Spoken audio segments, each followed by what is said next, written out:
Vamos a hablar ahora de la responsabilidad por vicios ocultos o por vicios redivitorios. El artículo 1051 del Código Civil y Comercial dice: la responsabilidad por defectos ocultos se extiende a los defectos no comprendidos en las exclusiones del artículo 1053. Y luego dice los vicios redivitorios, considerándose tales los defectos que hacen a la cosa impropia para su destino por razones estructurales o funcionales, o disminuyen su utilidad a tal extremo que de haberlos conocido, el adquirente no la habría adquirido o su contraprestación hubiese sido significativamente menor. El Código Civil y Comercial habla de defectos ocultos y habla de vicios redivitorios, estableciendo como diferencia que el defecto oculto puede o no ser un vicio redivitorio, porque puede haber defectos que no se encuentren excluidos por el artículo 1053. Por ejemplo, un defecto de fabricación del bien quedaría inmerso dentro de la garantía de saneamiento aun cuando no afectase el destino final del uso. También es posible, por ejemplo, que haya defectos que sean conocidos o que puedan ser conocidos, pero que están expresamente asumidos por el enajenante para garantizar por ellos. Entonces, si son conocidos, no puede hablarse de vicios redivitorios. Pero que también existe la responsabilidad porque es asumida expresamente por el enajenante. Hemos visto que la responsabilidad por saneamiento, por evicción y lo mismo los vicios redivitorios funciona en el ámbito de los contratos onerosos, no en los contratos gratuitos, más allá de que el adquirente puede ir contra los enajenantes a título oneroso a su causa dante inmediato. Pero hay un caso en que el donante sí responde personalmente por la donación cuando tiene vicio redivitorio la cosa donada. El artículo 1558 dice: el donante solo responde por los vicios ocultos de la cosa donada si hubo dolo de su parte, caso en el cual debe reparar al donatario los daños ocasionados. Es decir, ahí ya responde directamente el donante, si es que hizo la donación con dolo, sabiendo que tenía defectos o vicios ocultos. El objeto de la garantía, cuando son vicios ocultos, se refiere a cualquier clase de cosas, sean cosas muebles o inmuebles. En la doctrina incluso se incluyen bienes que no son cosas corporales o materiales, como los derechos intelectuales.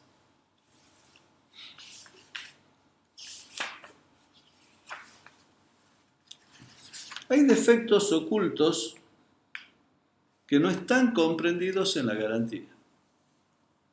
Por eso el artículo 1053 dice: la responsabilidad por defectos ocultos no comprende a los defectos del bien que el adquirente conoció o debió haber conocido mediante un examen adecuado a las circunstancias del caso al momento de la adquisición, excepto que haya hecho expresa reserva respecto de aquellos.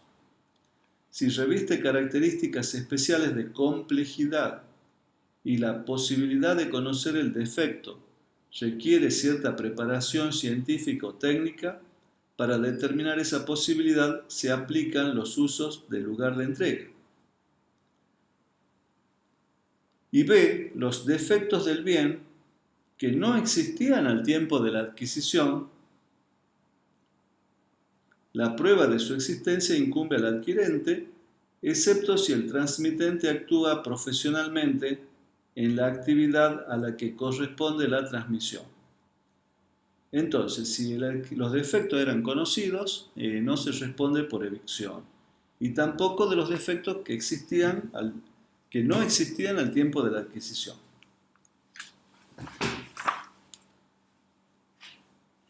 Y por otra parte, se puede ampliar la garantía, que son los supuestos del artículo 1052, en donde dice que se considera que un defecto es vicio redivitorio si lo estipulan las partes con referencia a ciertos defectos específicos, aunque el adquirente debiera haberlos conocidos. Entonces, si se garantiza defectos específicos, entonces se responde más allá de que el adquirente tenga conocimiento o no. B. Si el enajenante garantiza la inexistencia de defectos o cierta calidad de la cosa transmitida, aunque el adquirente debiera haber conocido el defecto o la falta de calidad. Aquí hay una garantía expresa de que no hay defectos o que tiene cierta calidad la cosa. Conozca o no el adquirente, hay una asunción de responsabilidad. Y C. Si el que interviene en la fabricación o en la comercialización de la cosa otorga garantías especiales. Sin embargo, excepto estipulación en contrario, el adquirente puede optar por ejercer los derechos resultantes de la garantía conforme a los términos en que fue otorgada. Acá los que intervienen en la comercialización, el fabricante y los demás, otorgan garantías especiales. Entonces, como ellos otorgan las garantías especiales, entonces deben cumplirlas. Y el adquirente puede optar por las garantías especiales o las que resultan del Código Civil y Comercial. Estamos hablando de los contratos paritarios.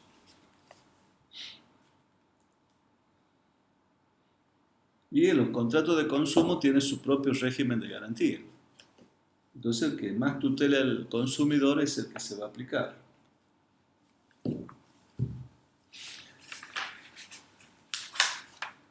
Entonces, vemos que hay defectos que pueden ser conocidos por el adquirente, igual se asume la garantía por esos defectos.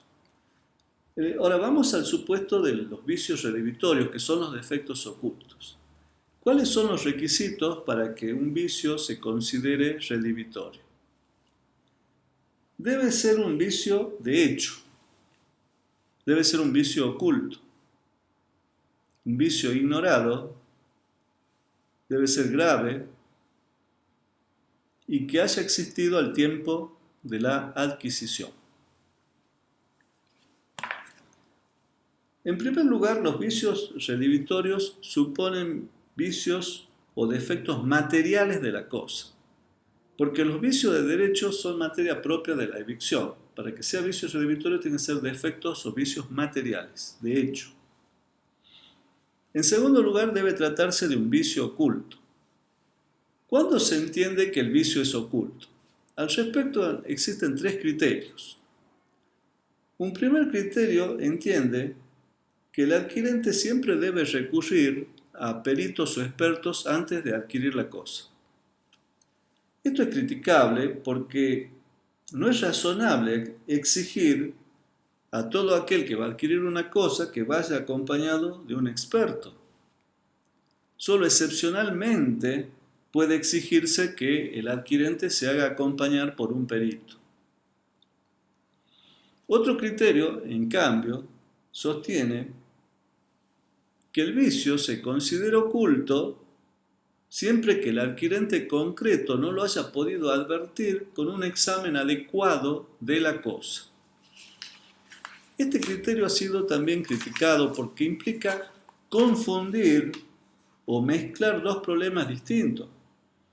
Uno es el tema de lo oculto del vicio y otro es el del conocimiento por el adquirente concreto. Y un tercer criterio dice que un vicio debe ser calificado de aparente u oculto a priori, prescindiendo de un adquirente concreto, pero teniendo a la vista la cosa que se trata y la práctica seguida en la vida de los negocios. Solo se tendrá en cuenta la visión de un perito cuando la naturaleza de la operación fuera de esperar que el adquirente se haga asesorar por terceros. Borda da un ejemplo. Si una persona compra un viñedo notablemente afectado por filoxera, no podrá afirmarse que él desconocía la forma en que tal plaga se manifiesta. En ese caso podría replicársele con razón que si él carecía de toda experiencia sobre el punto, debía haberse hecho asesorar por un experto. De manera tal que en principio basta con el examen cuidadoso que hace el adquirente, salvo que se trate de cuestiones que requieran de experiencia o conocimientos especiales, en cuyo caso corresponde hacerse acompañar por expertos. Esto es el criterio que sigue el Código Civil y Comercial, cuando en el artículo 1053, inciso A, dice que si reviste características especiales de complejidad y la posibilidad de conocer el defecto requiere cierta preparación científica o técnica, para determinar esa posibilidad se aplican los usos del lugar de entrega, en cuyo caso no basta con el examen adecuado del adquirente, sino que en esos supuestos debe recurrirse al asesoramiento de expertos o técnicos. Por otra parte, el defecto, dijimos que es de hecho, debe ser oculto, pero tiene que ser grave. La gravedad surge de la propia definición de los vicios redivitorios. Cuando el 1051, inciso B, dice que debe tratarse de defectos que hacen a la cosa impropia para su destino por razones estructurales o funcionales, disminuyen su utilidad a tal extremo que de haberlos conocido, el adquirente no la habría adquirido o su contraprestación hubiera sido significativamente menor. Es decir, el defecto oculto tiene que ser grave, un defecto mínimo no se computa. La apreciación de la gravedad es una cuestión de hecho que debe valorarse en cada caso concreto. Es grave cuando la hace impropia para su destino. El destino de la cosa depende de su naturaleza, de su estructura, de su funcionalidad, conforme lo que hayan pactado las partes. Y es grave cuando disminuye su uso o utilidad de la cosa. Y además de ser un vicio de hecho oculto grave, debe existir al tiempo de la adquisición. El artículo 1053, inciso B, considera que los vicios o defectos ocultos deben ser existentes al tiempo de la adquisición, porque si fueran posteriores a la adquisición, entonces serían atribuibles al transcurso del tiempo o imputables al propio adquirente. Entonces el enajenante no debe responder si el defecto surge después de la adquisición, tiene que ser anterior a la adquisición. Entonces no hay responsabilidad por los defectos del bien que no existían al tiempo de la adquisición, como dice el artículo 1053, inciso B. En el caso de un contrato de compra-venta, no interesa tanto la fecha del contrato, sino la de la transmisión del derecho, es decir, cuando se hace la entrega o tradición. Entonces, si a la fecha del contrato no se advertía ningún vicio o defecto, pero sí se advertía al momento antes de la entrega, entonces hay vicio redivitorio. Entonces no interesa la fecha del contrato, sino la de la entrega, de la tradición, de la transmisión del derecho. También puede ocurrir que el vicio se manifieste después de la entrega, pero ya existía en germen con anterioridad. Por ejemplo, si aparece una mancha de humedad que es ocasionada por un defecto de la cañería existente al tiempo de la entrega. Entonces, aunque se manifestó con posterioridad, pero ya existía con anterioridad a la adquisición. El artículo 1053 dice que la prueba de su existencia incumbe al adquirente, excepto si el transmitente actúa profesionalmente en la actividad a la que corresponde la transmisión. Esto es una aplicación de los principios generales en materia de prueba, es decir, tiene que probar el que invoca el hecho, en este caso el adquirente. Ahora, el enajenante tiene que probar que la causa del defecto es posterior a la adquisición y no anterior cuando es un profesional, es decir, actúa profesionalmente en la actividad a la que corresponde la transmisión. Acá es una aplicación de las reglas de las cargas probatorias dinámicas, es decir, que debe probar el que se encuentra en mejores condiciones de probar por su condición de experto frente al adquirente profano. Se admite toda clase de pruebas para ver cuándo es el origen del vicio y especialmente la prueba pericial. Y el otro requisito es que ese vicio sea desconocido por el adquirente, porque el artículo 1051 dice: de haberlos conocido, el adquirente no la habría adquirido o su contraprestación hubiese sido significativamente menor. Es decir, tiene que ser un vicio desconocido, porque si el adquirente conocía o debía conocer la existencia del vicio, entonces no habría vicios redimitorios, responsabilidad por vicios redimitorios. Puede ser que el enajenante le haya informado de manera expresa al adquirente la existencia del vicio, o el adquirente lo puede haber conocido en forma directa cuando examinó la cosa. Y también es posible que no lo hubiera conocido, pero debía conocerlo en razón de su profesión u oficio. Entonces, tratándose de un experto, no puede alegar desconocimiento o error, que sería inexcusable. Pero esto en los contratos paritarios, porque en los contratos de consumo no importa que el consumidor sea profesional o no. En los dos casos tiene derecho a la tutela.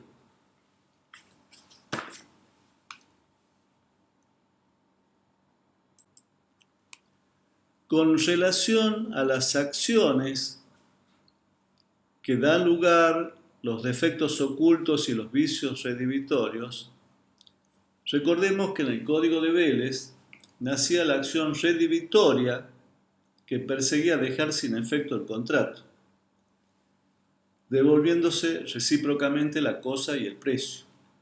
Y la acción quanti minoris o acción estimatoria, en donde se persigue la reducción del precio pagado por el menor valor de la cosa, pero sin afectar la vigencia del contrato. Y también se agregaba la acción de daños en determinados casos. En el régimen del Código Civil y Comercial, las acciones que corresponde a todo saneamiento y también por defectos ocultos y vicios redimitorios, es que el acreedor puede optar por reclamar la subsanación de los vicios, un bien equivalente si es fungible, o declarar la resolución del contrato, excepto en el supuesto del artículo 1057. Y además, tiene derecho a la reparación de daños, salvo las excepciones que se indican en el artículo 1040. Con respecto a la acción de resolución, el acreedor de la garantía dispone del derecho a declarar la resolución del contrato, dice el artículo 1056, A, si se trata de un vicio redimitorio, B, si medió ampliación convencional de la garantía. Esta acción de resolución se da en el caso de que el vicio no sea subsanable y también cuando, siendo subsanable, el garante no hubiera ofrecido hacer la subsanación, sea que el adquirente se la reclame o no. O cuando el garante ofrezca la subsanación, sea aceptada por el adquirente y aquel no la realice. Entonces, acá se persigue entonces dejar sin efecto el contrato. Por lo tanto, esta acción de resolución es equivalente a la acción redimitoria, porque persigue resolver, dejar sin efecto el contrato. Pero no procede la resolución cuando el garante ofrece subsanar el defecto y el adquirente no lo acepta. En tal caso no procede la acción de resolución, solamente queda la acción de reparación del daño. El artículo 1057 dice, defecto subsanable. El adquirente no tiene derecho a resolver el contrato si el defecto es subsanable. El garante ofrece subsanarlo y él no lo acepta. Queda a salvo la reparación de daños. O sea, para que no proceda la resolución, no solo tiene que ser un defecto subsanable, es preciso que el tercero ofrezca hacer la subsanación. Si el adquirente no lo acepta, solamente tiene acción de daños.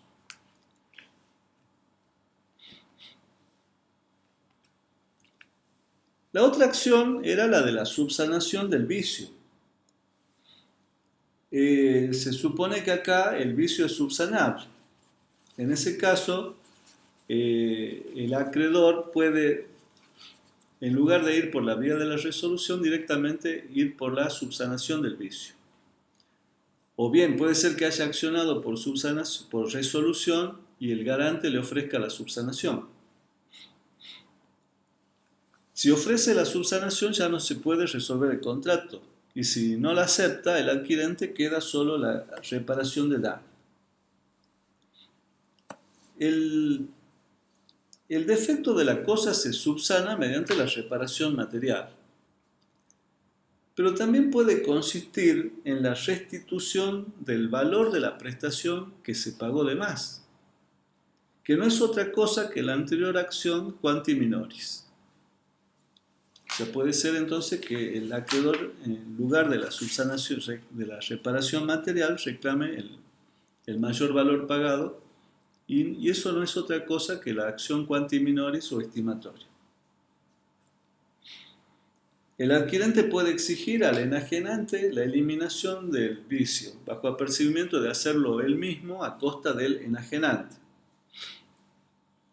La otra acción era la acción por equivalente, es decir, que puede reclamar la entrega de un bien equivalente si se trata de una cosa fungible. Y luego está la acción de daños, que se puede accionar en forma acumulada a cualquiera de las otras acciones anteriores que el acreedor hubiera elegido, o directamente accionar por daños en lugar de aquellas. El acreedor de la obligación de saneamiento, sabemos, tiene derecho a la reparación de daños. Excepto, dice, si el adquirente conoció o pudo conocer la existencia de vicios. Entonces ella no puede reclamar por daños, porque el adquirente tenía que desconocer la existencia del vicio. Entonces, si conoce el vicio o debió conocerlo, en ese caso no tiene derecho a la indemnización de daños. Pero sí podría reclamarlo si el enajenante es un profesional en la actividad a la que corresponde la enajenación. Pero aún en este último caso, el enajenante puede eximirse si el adquirente también se desempeña profesionalmente en esa actividad, porque eso demuestra que debía conocer la existencia del vicio. Pero si se trata de un contrato de consumo, la calidad del profesional del adquirente no le puede ser opuesta por el enajenante para no responder por los daños. El consumidor se encuentra protegido con independencia de que sea o no un profesional en el ámbito de los contratos de consumo. Tampoco proceden los daños si el enajenante es de buena fe, porque no conoció o no debió conocer la existencia de los vicios. No responde por los daños y perjuicios. Pero si es un profesional que se desempeña en la actividad en la que se realizó el contrato, entonces sí responde, a no ser que el adquirente también se desempeñe en esa actividad. Pero esto no funciona en los contratos de consumo, es decir, que igual el consumidor puede reclamar daños y perjuicios, aunque el enajenante conozca o no conozca la existencia de los vicios, el consumidor está tutelado, el vendedor es responsable en el ámbito de los contratos de consumo. Otro supuesto en que no procede la acción de daños es cuando se asume el riesgo, Es decir, se trata de una compra aleatoria. Hay un riesgo asumido por el adquirente, pero esto tampoco rige en el ámbito de los contratos de consumo, porque sería como una renuncia o restricción a los derechos del adherente o del consumidor. Y es una cláusula que se la debe tener por no escrita, ya se trate de un contrato de adhesión o contrato de consumo. O sea que la asunción del riesgo como causa eximente de responsabilidad funcionaría en el ámbito de los contratos paritarios, únicamente. Y tampoco se responde por daños cuando la cosa ha sido adquirida en una subasta judicial o administrativa. No hay acción de daños, pero sí para la restitución del precio. Cuando se enajena una pluralidad de bienes, el artículo 1041 establece que la responsabilidad funciona de la siguiente manera. En el artículo 1041, si fueron enajenados como conjunto es indivisible. Si fueron enajenados separadamente es divisible, aunque haya habido una contraprestación única. En su caso rigen las disposiciones aplicables a las cosas accesorias. Entonces, si hay una venta en conjunto de una pluralidad de bienes, los vicios ocultos en una de esas cosas autorizan resolver el contrato con relación a esa cosa que tiene el vicio, pero no con relación a las otras cosas sanas, cuando la venta es divisible. En cambio, si la venta es indivisible, la resolución se extiende a todas las cosas vendidas, aunque el vicio fuera de una sola de ellas. Por ejemplo, cuando no se hubiera adquirido la cosa sana sin la defectuosa, como sería la compra de un juego de sillones y uno de ellos está apolillado. O si se trata de la venta de un rebaño y el vicio fuera contagioso, porque existe el peligro de contagio de la enfermedad al resto de los animales. Si la cosa que tiene el vicio es la cosa principal, entonces la existencia de ese vicio autoriza a extender la redivisión también a la accesoria. Pero si el vicio la tiene la cosa accesoria, no afecta a la cosa principal. El artículo 1058 dispone que si la cosa perece total o parcialmente a causa de sus defectos, el garante soporta su pérdida.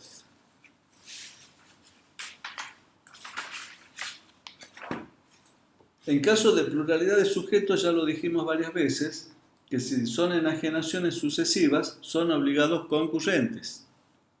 Y si el bien ha sido enajenado simultáneamente por varios copropietarios, estos responden en proporción a su cuota parte indivisa, excepto que se haya pactado la solidaridad.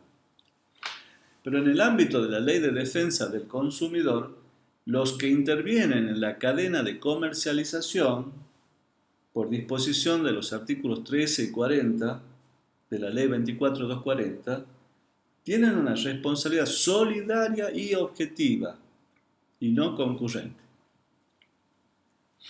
Y recordemos que es una responsabilidad objetiva, el obligado al saneamiento no puede invocar su ignorancia o error, salvo estipulación en contrario. Vamos a hablar ahora de la caducidad, ejercicio y prescripción de las acciones. El artículo 1055 del Código Civil y Comercial dice: caducidad de la garantía por defectos ocultos. La responsabilidad por defectos ocultos caduca si la cosa es inmueble, cuando transcurren 3 años desde que la recibió. B, si la cosa es mueble, cuando transcurren 6 meses desde que la recibió o puso en funcionamiento. Estos plazos pueden ser aumentados convencionalmente. La prescripción de la acción está sujeta a lo dispuesto en el libro sexto. Entonces, la acción por vicios ocultos tiene un plazo de caducidad. En el caso de los inmuebles es de 3 años. En el caso de las cosas muebles es 6 meses a partir de la recepción o puesta en funcionamiento. Más allá de que estos plazos pueden ser aumentados convencionalmente.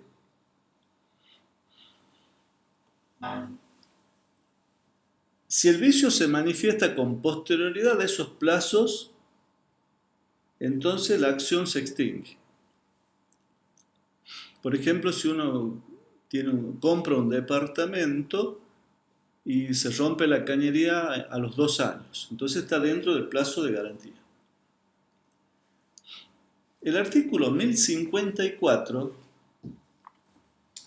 establece ejercicio de la responsabilidad por defectos ocultos. El adquirente tiene la carga de denunciar expresamente la existencia del defecto oculto al garante dentro de los 60 días de haberse manifestado. Si el defecto se manifiesta gradualmente, el plazo se cuenta desde que el adquirente pudo advertirlo. El incumplimiento de esta carga extingue la responsabilidad por defectos ocultos, excepto que el enajenante haya conocido o debido conocer la existencia de los defectos. Entonces, cuando se exterioriza el defecto oculto, desde que se manifiesta, tiene un plazo de 60 días para denunciar, dar aviso al garante. Si se manifiesta gradualmente, desde que el adquirente pudo advertirlo. No se trata de un plazo para hacer la demanda judicial, la demanda. Es un término para comunicar su existencia al garante. Si el garante no repara, bueno, entonces tiene que accionar judicialmente, pero se lo debe hacer antes de que se produzca la prescripción de la acción. Entonces dijimos que a los 2 años se rompió la cañería del departamento, o sea, dentro de los 3 años del plazo de caducidad de la acción. Entonces, una vez manifestado el defecto, el vicio, tiene 60 días para comunicar, avisar al garante. Por ahí conviene usar un medio de fácil prueba.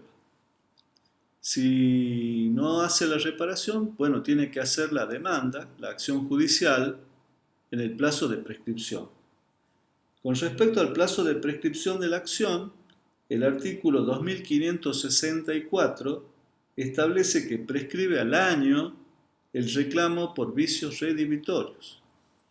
O sea, producido la manifestación del vicio, tiene 60 días para avisar. Y el plazo para accionar judicialmente es de 1 año. En definitiva, el régimen es el siguiente.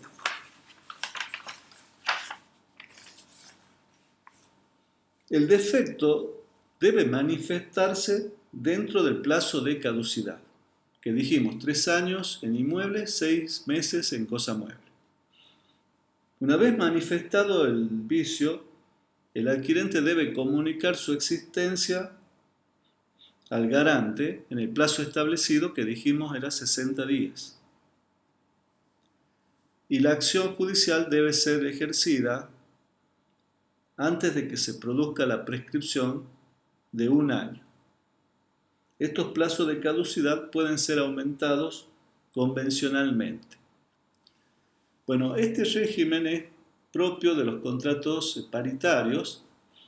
En el caso de los contratos de adhesión, de consumo, tiene su propio régimen de garantías, la Ley de Defensa del Consumidor.